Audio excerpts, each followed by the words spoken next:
आज सकाळ खाइबा मोर ये रोटी ये बंधाकोबी भजा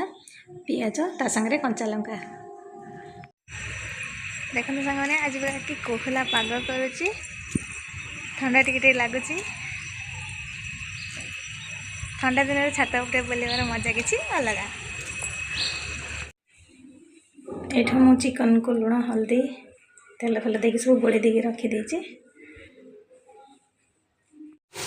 ये मोर पियाज पड़ जाए टिके नाली तापर मुझे मसला पकईदे मो मसला दिहरे गोटे छोट टमाटो गोटे आड कर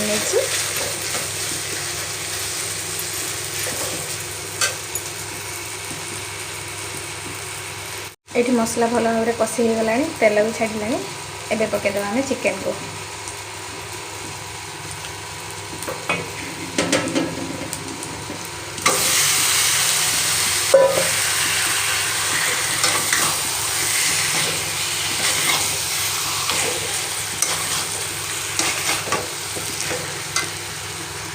देखो सामने ये मोर रेडी है चिकेन यार लुक केते सुंदर आसुची कौ माने खाइबे कमेंट माध्यम निश्चित जानवे। ये रहा आमर भात ये रहा चिकेन ये सालाड खाई दिए कहना टेस्ट केमती अच्छी चिकेन ला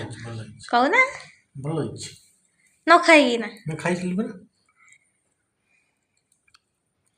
आमर आज खाइबार अच्छी रोटी चना तरकारी कोबी भजा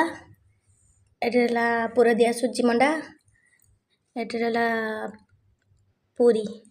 आमर ये पियाज एति आज खाया।